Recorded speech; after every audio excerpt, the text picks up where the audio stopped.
sacrificed a lot for the creation of this country. Charter of economy ہم کریں, ملک آگے چلے. ہم نہ سلیکٹڈ ہیں نہ فارم 47 والے ہیں. We have shot down the enemy's most modern aircraft, including multiple Rafale jets. My favorite field marshal from Pakistan.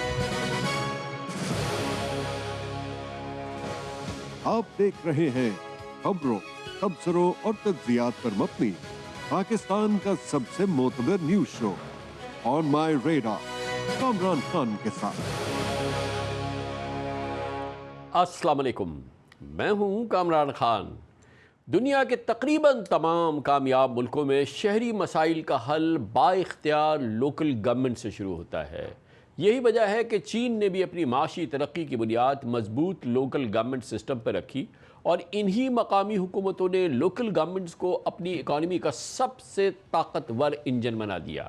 اگر یہ کہا جائے کہ مضبوط لوکل گورنمنٹس نے چین کو دنیا کی مانی جانی اور شاید سب سے بڑی اکنامک سپر پاور بنانے میں فیصلہ کن کردار ادا کیا تو شاید یہ غلط نہ ہوگا.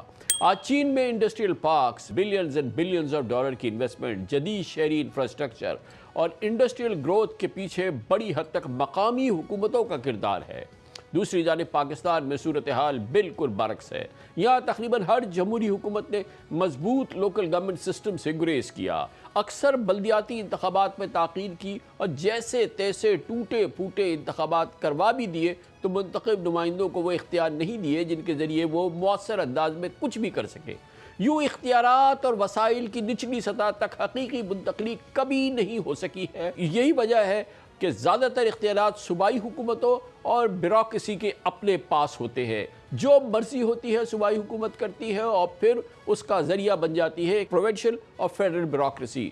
حالانکہ یہ بات پاکستان کے آئین میں اور خاص طور پہ آئین کے آرٹیکل 140A میں واضح طور پہ لکھی گئی ہے کہ منتخب مقامی حکومت کو انتظامی اور مالی اختیارات منتقل کرنا ضروری ہے، مگر عملی طور پر آج ایسا نہیں ہو سکا ہے. اسی لیے بہت سے ایکسپرٹس کا ماننا ہے کہ اگر اختیارات اور وسائل واقعی نچلی سطح کو منتقل ہو جائے تو پاکستان کے شہر بھی ترقی، سرمایہ اور روزگار کے مراکز بن جائے اور یہی نظام پاکستان کی اکانومی کو نئی رفتار دے، پاکستان کو نئی پہچان دے. چائنا کی پر کیپٹل انکم 1980 میں ہم سے کم ہوتی تھی. پاورٹی جو تھی وہ ہم سے بہت زیادہ تھی. ان کا نظام کیا ہے؟ سینٹرلائزڈ کمیونسٹ پارٹی جو ہے وہ پالیسی میکنگ کرتی ہے. All the implementation of all the policies, all the programmes are done by the local governments. Each mayor is evaluated on the basis of his performance. And if he's good, he is kicked upstairs. And finally, he becomes a member of the Politburo. Merit-based system, decentralization, ساری local government کو powers ہیں کہ land بھی وہ بیچے گی، buildings بھی وہ بنائے گی، incentives بھی دے گی. So there's a competition between the provinces کہ ہم کتنا attract کریں لوگوں کو اپنے province میں تاکہ یہ business جو ہے بڑھا سکیں. اگر ہم چائنیز ماڈل لے کے آئیں گے I can assure you the economic growth will trickle down rather than remain concentrated. کیا بات ہے. اور یہ دلچسپ بات ہے کہ فوجی ادوار میں نسبتاً باقاعدگی سے لوکل گورنمنٹ الیکشنز کرائے گئے. اس حوالے سے ورلڈ بینک کی حالیہ رپورٹ میں ایک انتہائی اہم حقیقت سامنے آئی ہے. رپورٹ کے مطابق پاکستان میں لوکل گورنمنٹس کے ذریعے ہونے والے اخراجات آج مجموعی سرکاری اخراجات کے 5% سے بھی کم ہیں، جبکہ 2005 میں یہ شرح تقریباً 10% تک پہنچی تھی. یعنی پچھلے 20 سالوں میں مقامی حکومتوں کا کردار کم سے کم اور کمزور سے کمزور کیا گیا ہے. دوسری جانب چائنا ہے جس نے واحد ریاستی نظام یعنی یونٹری اسٹیٹ ہونے کے باوجود اختیارات بڑی حد تک مقامی حکومتوں کو منتقل کیے ہیں. IMF کے مطابق چین میں مجموعی اخراجات کا تقریباً 85% لوکل گورنمنٹس خرچ کرتی ہیں، جو دنیا کے تمام ممالک میں سب سے زیادہ ہے. یعنی ترقی کے منصوبوں سے لے کے investment, infrastructure, transport, industrial parks, education, health, local economic planning, تمام فیصلے مقامی سطح پر ہوتے ہیں. اور آج آپ دیکھیں کہ چائنا کس جگہ پہ پہنچ گیا ہے. اس کے علاوہ چین کے مختلف شہر ایک دوسرے سے مقابلہ کرتے ہیں. ہر شہر کوشش کرتا ہے کہ وہ زیادہ سے زیادہ انڈسٹریز، انویسٹمنٹ اور امپلائمنٹ اپنے علاقے میں لائے. اسی مقابلے نے چین کی کایا پلٹ دی ہے. مثال کے طور پہ جب فاکس کام، BYD اور اس قسم کی بانی جانی گلوبل کمپنیز نئی فیکٹریز لگاتی ہیں تو اکثر مقامی حکومتیں انہیں زمین فراہم کرتی ہیں، مقامی حکومتیں سڑکیں بناتی ہیں، مقامی حکومتیں بجلی کا انتظام کر کے دیتی ہیں، اجازت نامے تیزی سے جاری کرتی ہیں، انڈسٹریل انفراسٹرکچر تیار کرتی ہے. یہی وجہ ہے کہ چینی شہر صرف انتظامی یونٹ نہیں بلکہ اکنامک گروتھ کے سینٹرز بن چکے ہیں. ادھر پاکستان میں صورتحال الامان الحفیظ. کئی شہروں میں مقامی حکومتیں اپنی مرضی سے سڑک تک نہیں بنا سکتی, ٹرانسپورٹ کا منصوبہ شروع نہیں کر سکتی, نہ ہی اربن پلاننگ نہ انویسٹمنٹ سے متعلق کوئی فیصلے آزادانہ نہ کر سکتے ہیں. زیادہ تر فیصلے صوبائی دارالحکومتوں میں ہوتے ہیں, صوبائی وزیر اعلیٰ کرتا ہے. شہری وسائل و اختیارات کے لحاظ سے کمزور رہ جاتے ہیں. شہر ایک عبرت کا نشان بن جاتے ہیں, جیسے پاکستان کا بزنس نو سینٹر کراچی ہے. شاید اسی لیے بہت سے ایکسپرٹس کا ماننا ہے کہ پاکستان کی اگلی معاشی چھلانگ وفاق یا صوبوں سے نہیں بلکہ بااختیار اور مالی طور پر خود مختار مقامی حکومتوں سے شروع ہوگی, کیونکہ مضبوط شہر ہی مضبوط اکانومی کی بنیاد رکھیں گے. اس موضوع پر بات اس کے لیے ہمیں جوائن کر رہے ہیں جناب اسد عمر, سابق وزیر خزانہ بھی ہیں, اور اس معاملے پہ اس بہت ہی انٹرسٹنگ ایشو پہ انہوں نے بہت عمدہ اپنا ایک پوسٹ بھی کی ہے, مضامین بھی لکھے ہیں. بہت بہت شکریہ اسد عمر صاحب. یہ فرمائیے گا کہ جو چائنا نے جس انداز کی ترقی کی ہے, جس انداز سے مقامی حکومتیں قائم ہوئی ہیں, جس انداز سے وسائل اور اختیارات کی نچلی سطح تک تقسیم ہوئی ہے اور چائنا ایک سپر پاور بن گیا ہے, تو کیا یہ کہنا مناسب ہوگا کہ چائنا جس لیول کی سپر پاور بنا ہے اس میں بہت بڑا کردار مقامی حکومتوں کا ہے اور مقامی حکومتوں کے نظام کا ہے جو چین نے ترتیب دیا؟ بالکل ایسا ہی ہے کامران بھائی. وہاں پہ ایک عمومی طور پہ لوگوں کی سوچ یہ ہوتی ہے کہ کیونکہ کمیونسٹ پارٹی کا ایک نظام ہے تو تمام کے تمام فیصلے جو ہیں وہ سب مرکزی سطح پہ ہو رہے ہوں گے, کوئی چند لوگ یا ایک لیڈر جو ہے وہی سارے فیصلے کرتا ہوگا. اوورآل پالیسی ڈائریکشن وہاں پہ ضرور مرتب ہوتی ہے, لیکن زمین کے اوپر جو سارا کام کیا جاتا ہے اس میں سب سے بڑا کردار جو ہے وہ وہاں کی مقامی حکومتیں ادا کرتی ہیں.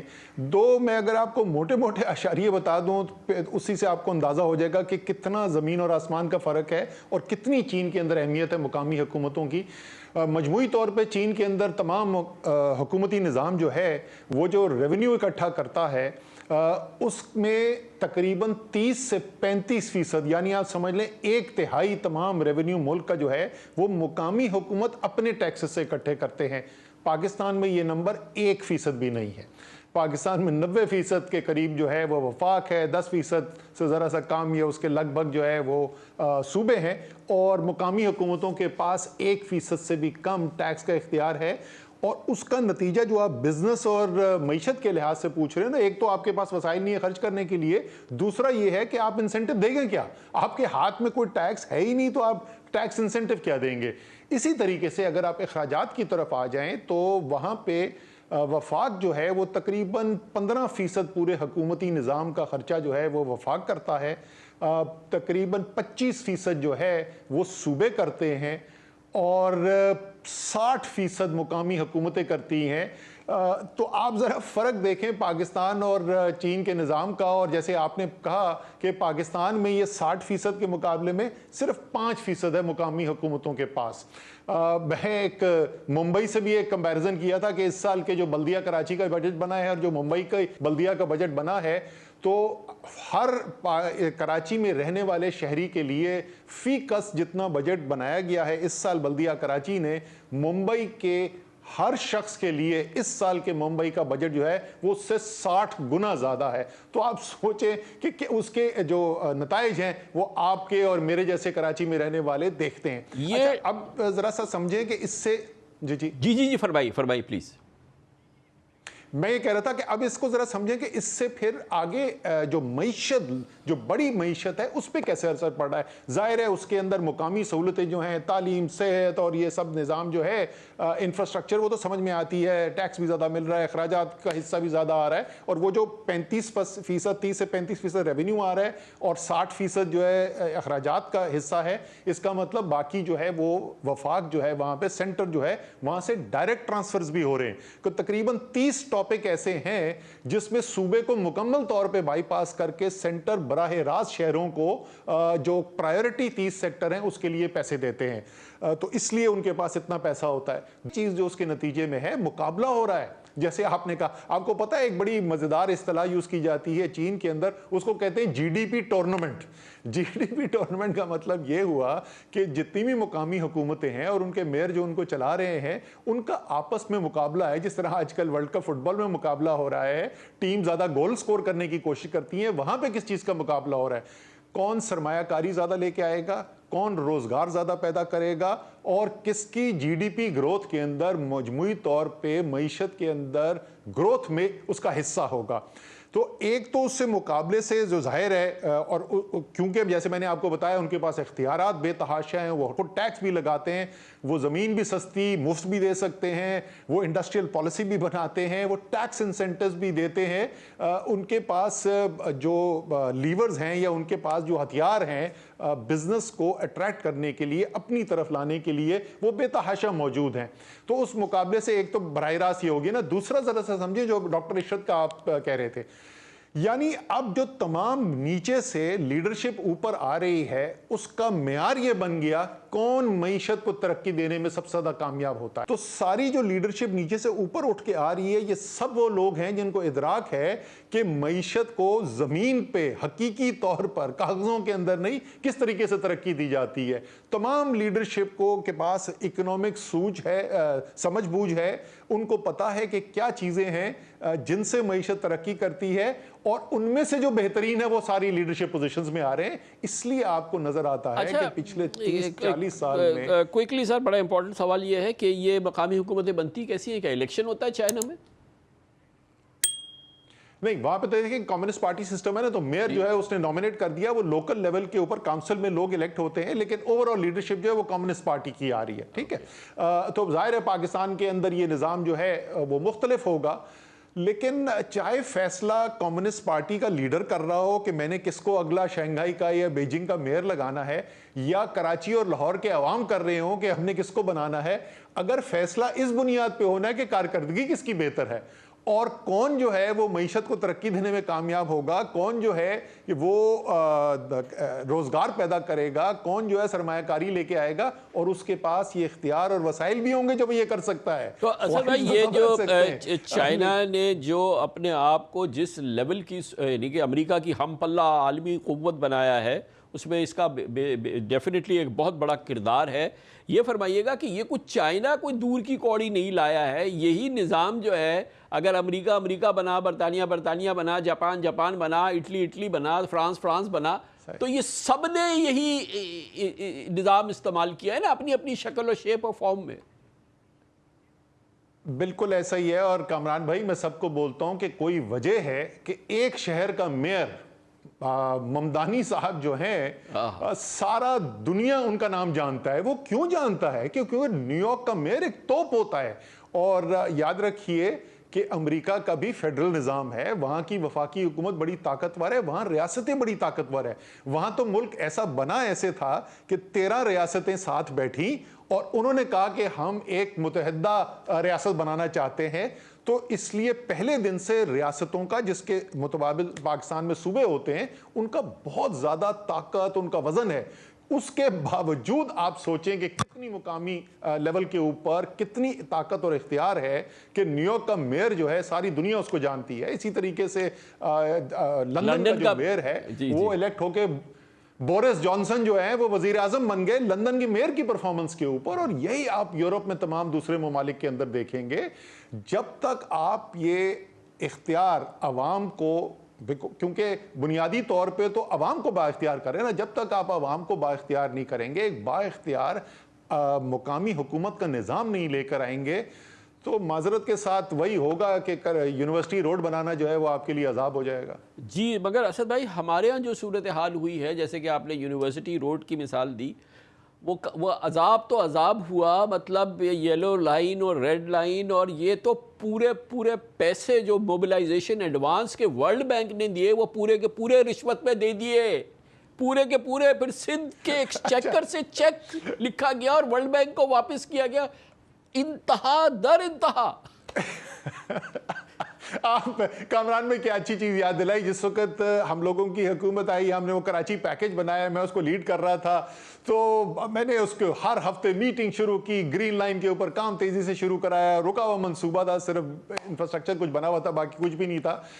تو جب ہم نے بہت زیادہ تیزی سے کام کرنا شروع ہوا تو ایک سندھ حکومت کے وزیر نے پریس کانفرنس کی, انہوں نے کہا ہم ریڈ لائن جو ہے وہ گرین لائن سے پہلے چلا کے دکھائیں گے. 5 سال سے زیادہ ہو گئے گرین لائن کو چلتے ہوئے, ریڈ لائن کو لوگ ڈھونڈ رہے ہیں کدھر ہے.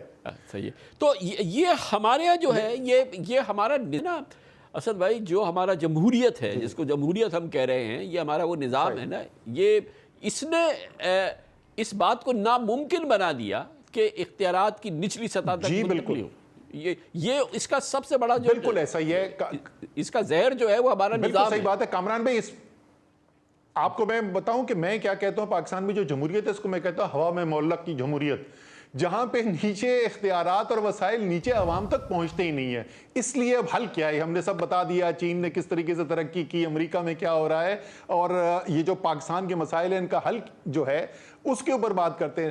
جب تک کامران بھائی ایک آئینی ترمیم کے ذریعے اس کو تبدیل نہیں کیا جاتا نظام کو, میں اس نتیجے پہ پہنچا اور کوئی طریقہ نہیں ہے. آپ جتنے مرضی پروگرام کر لیں, جتنی منتیں کر لیں صوبائی حکومتوں کی, جب تک اختیارات ان کے پاس ہیں کبھی بھی وہ مقامی حکومت کا ایک مضبوط نظام نہیں بننے جائیں گے. ایک آئینی ترمیم کیجئے, 3 حصے اس کے اندر ہو. ایک, وسائل کیسے آئیں گے, کون سے ٹیکس جو ہے وہ مقامی حکومت لے گا. میں نے آپ کو بتایا چین میں 30 سے 35% ٹیکس جو ہیں وہ مقامی حکومت لے رہے ہیں. جو NFC کا فیڈرل ڈیویزیبل پول ہے وہ وفاق کتنا رکھے گا, صوبے کے پاس کتنا آئے گا, لیکن وہاں نہیں رکنا. تیسرا جو درجہ ہے حکومت کا, مقامی حکومت, NFC ایوارڈ کے اندر لکھا ہو کہ کتنا فیصد ان کے پاس آئے گا اور وہ کیا فارمولا ہے جس کی بنیاد پہ مقامی حکومتوں میں وہ تقسیم کیا جائے گا. دوسرا حصہ اس کا آپ نے یہ کرنا ہے, وہ کون سے اختیارات ہیں, آئین کے اندر شیڈیول چاہیے کون سے اختیارات ہیں. یہ نہ ہو کہ جس دن سندھ حکومت چاہے تو وہ بلڈنگ کنٹرول بھی اپنے کنٹرول میں لے لے, کراچی سے اٹھا کے وہ پروونس کے اوپر لے جائے, اور اسی طریقے سے ایک ادارے کے بعد دوسرے کے بعد تیسرا جو ہے پروونشلائز کرتی جائے. آئین کے اندر لکھا ہو کون سے اختیارات ہیں. آخری چیز جو ہے وہ ٹینر کی پروٹیکشن ہے. حکومت جب وفاق کی ہوتی ہے, قومی اسمبلی کو صرف تحلیل کرنے کا وقت سے پہلے ایک شخص کے پاس اختیار ہوتا ہے, وہ وزیر اعظم ہے, کیونکہ وہ لیڈر آف دا ہاؤس ہے اس قومی اسمبلی کا. اسی طریقے سے صوبے میں صوبائی وزیر اعلیٰ کے پاس یہ اختیار ہے. وزیر اعظم بڑی کرسی پہ بیٹھا ہوا ہے, وہ کسی صوبے کی اسمبلی نہیں تحلیل کر سکتا. یہ اختیار صرف اس اسمبلی کے لیڈر کے پاس ہے. جب مقامی حکومتوں پہ آتے ہیں تو صوبائی وزیر اعلیٰ کے پاس کل اختیار ہے, جس دن چاہے فارغ کر دے وہ آپ کی مقامی حکومتوں کو. تو وہ اختیار بھی جو ہے وہ اس اسمبلی کے پاس ہونا چاہیے اس لیول کی. مگر یہ اگر ہم انٹروڈیوس کریں گے تو ہماری سیاسی جماعتیں کہیں گی نا, ظاہر ہے, تو پھر پنجاب جو کہ دنیا کا 11ویں بڑے ملک کے برابر کا سائز ہے, تو اس کا کیا ہوگا, اس کے چیف منسٹر کا, اس کی بیوروکریسی کا, اس کی صوبائی کابینہ, پھر وہ کہاں پہ راج کرے گی. سندھ جہاں پر کبھی ممکن ہی نہیں ہے کہ جو شہر 90% اس کے ریونیو میں کنٹریبیوٹ کرتا ہے, وہ ساری زندگی اس کا آدمی وزیر اعلیٰ بن ہی نہیں سکتا. یہ ناممکن ہے کیونکہ وہ پیپلز پارٹی کو ووٹ نہیں دیتا. تو یہ پھر نظام کے جو آج ٹھیکیدار ہیں یہ کیا کریں گے پھر. سر یہ نظام کے ٹھیکیدار جو ہیں, آپ کو پتہ ہے جس وقت جمہوریت کی ارتقاء ہو رہی تھی نا, تو مغرب میں پہلے یہ کام شروع ہوا تو 2 مختلف قسم کی مونارکیز یا بادشاہتیں تھیں. ایک ایسی تھی جو فرانس اور روس جیسے تھے, انہوں نے کہا کہ ہم ایک اختیار بھی چھوڑنے کو تیار نہیں ہے, اور ہم ظلم کریں گے اور دباؤ کریں گے, جو کچھ بھی ہم کر سکتے ہیں, ہمیں نظام نہیں بدلنے دیں گے. ان کے گلے کاٹ دیے گئے. اور دوسری تھی برطانیہ کی, انہوں نے آہستہ آہستہ آہستہ اختیار جو ہے نا وہ نیچے دیتے چلے گئے. وہ آج بھی جو ہیں بکنگھم پیلس میں بیٹھے ہوئے. تو یہ جو ہمارے صوبائی جو چودھری ہیں, ان کو یہ فیصلہ کرنا ہے کہ کیا یہ پورا نظام ہی لپیٹا جائے اور یہ سب گھر چلے جائیں, یا نظام کے اندر ایسی بہتری کی جائے جس کے اندر یہ ممکن ہو سکے کہ عوام کی زندگیاں بھی بہتر ہوں, ملک بھی ترقی کرے, اور کچھ نہ کچھ حصہ ان کو بھی ملے. ایک آخری چیز کا سیاسی پہلو پاکستان میں اگر میں بولوں نا آپ کو کامران بھائی, جو آپ نے بات کی کہ وزیر اعلیٰ نہیں بن سکتا, یہ صرف یہاں کا مسئلہ نہیں ہے. دیکھیں پاکستان میں ہوتا یہ ہے کہ جس وقت کوئی بھی حکومت آتی ہے نا, تو زیادہ تر جماعتیں جو ہیں وہ سسٹم سے باہر ہو جاتی ہیں, اور کچھ دنوں کے بعد ایک اتحاد بنتا ہے. اس کا کبھی نام PDM ہوتا ہے, کبھی APDM ہوتا ہے, کبھی تحریک تحفظ آئین ہوتا ہے, اور وہ حکومت کے خلاف پہ تحریک چلاتے. اگر یہ آپ نظام لے آئیں تو آپ کو شاید نظر آئے کہ پیشین کے اندر محمود اچکزئی صاحب کی پارٹی کی حکومت آ گئی. آپ کو نظر آئے کہ ٹانک میں اور ڈی آئی خان کے اندر اور بنو کے اندر جے یو آئی کے پاس حکومت ہے, چارسدہ اور مردان کے اندر اے این پی کی حکومت ہے. یعنی بہت زیادہ پارٹیز کو اس نظام کے اندر کچھ نہ کچھ اختیار مل جائے گا تو شاید یہ نظام بھی زیادہ سموتھلی چلے, اور یہ ہر دفعہ جو ہچکولے کھاتا ہے اس کے اندر بھی شاید بہتری آ سکے. آپ کے تصور میں یہ جو مقامی حکومتوں کا تو بالکل نظام ہے اور پورا با اختیار ہونا چاہیے, ساری دنیا میں ہوتا ہے, میئر مکمل طور پہ 100% با اختیار ہو, ساری دنیا میں ہوتا ہے. اچھا پھر کیا ہو, صوبے اتنے بڑے بڑے صوبوں کا کیا کرے سر, رکھیں ان کو. دیکھیں جی دیکھیں صوبہ پھر مثلا میں آپ کو چین کی مثال دوں. چین کے اندر بھی جو ہے وہ 22 شاید صوبے ہیں وہاں پہ. ان کا بھی جو سب سے بڑا صوبہ ہے گوانگڈونگ, وہ تقریباً پنجاب کی اور گوانگڈونگ کی تقریباً برابر آمدنی آبادی ہے. لیکن بائی دی وے گوانگڈونگ کی جو جی ڈی پی ہے وہ ہے 2000 ارب ڈالر اور پنجاب کی ہے 270 ارب ڈالر, تو وہ تقریباً 9 گنا بڑا ہے. تو وہ ایک انٹرمیڈیٹ, جس طرح امریکہ کے اندر سٹیٹس ہیں, برطانیہ کا جیسا نظام ہے ایسے بہت کم ہے. وہاں پہ سینٹر ہے اور سیدھی لوکل گورنمنٹس ہیں, وہاں پہ صوبے ہے ہی نہیں. جرمنی کے اندر صوبے ہیں, فرانس کے اندر صوبے ہیں, امریکہ کے اندر صوبے ہیں, چین کے اندر صوبے ہیں. تو ان کا ایک رول ہے لیکن وہ رول محدود ہے. مثلا اگر سکر حیدرآباد موٹر وے بنانی ہے نا, تو سکر حیدرآباد موٹر وے کوئی بھی نہ وہ سکر کی مقامی حکومت بنا سکتی ہے نہ حیدرآباد کی. تو وہ چیزیں جو ایک صوبے کے اندر ایک سے زیادہ ضلع کو افیکٹ کرتی ہیں, اس کے لیے آپ کے پاس صوبائی حکومت ہے, اس کا ایک رول ہے. لیکن اس کا وہ رول نہیں ہے جو بھی پاکستان کے اندر ہے کہ سارے اختیار بھی اس کے پاس, سارے وسائل بھی اس کے پاس, اور مزے کی بات یہ ان سے کوئی سوال بھی نہیں پوچھتا, سوال بھی سارے وفاق سے پوچھے جاتے ہیں. تو سارے وسائل بھی اس کے پاس, سارے اختیار بھی اس کے پاس, سارا اور پورا نظام اس کے پاس, مقامی حکومتیں بھی نہیں ہیں. مگر سکر حیدرآباد موٹر وے تو نہ بنی, 20 سال ہو گئے. سکر حیدرآباد نہ سکر حیدرآباد موٹر وے بنی. K4 کا پانی کا منصوبہ جو ہے وہ 25 سال سے چل رہا ہے, وہ نہیں بنا. ریڈ لائن کی ہم نے بات کی, اور یہ صرف کراچی کا مسئلہ نہیں ہے. آپ شکارپور میں چلے جائیں, آپ گھوٹکی چلے جائیں, آپ سندھ کے کسی بھی حصے میں چلے جائیں, آپ پورے جنوبی خیبر پختونخوا کے اندر آپ دیکھ لیں ضلعوں کو اور ان کا مقابلہ کر لیں پشاور ویلی کی جو ضلع, زمین آسمان کا فرق نظر آئے گا. اسی طریقے سے جنوبی پنجاب کے جو اضلاع ہیں ان کو اگر آپ دیکھیں گے اور آپ لاہور کو دیکھیں گے تو زمین آسمان کا فرق نظر آئے گا. تو یہ سارے پاکستان کے اندر مسئلہ ہے. اس لیے جب تک مقامی حکومت کے نظام کو با اختیار نہیں کرتے تو صرف کراچی نہیں, سارے پاکستان کے اندر یہ تباہی ہوتی رہے گی. اور ظاہر ہے کراچی خاص ہے, سب سے بڑا شہر ہے, سب سے زیادہ ریونیو دینے والا شہر ہے, اور میرا ماننا یہ ہے کراچی کو ذرا با اختیار تو کر کے دیکھیں نا. پورے ملک کی معیشت اگر آپ نہ اٹھا دی تو میرا نام بدل دیں.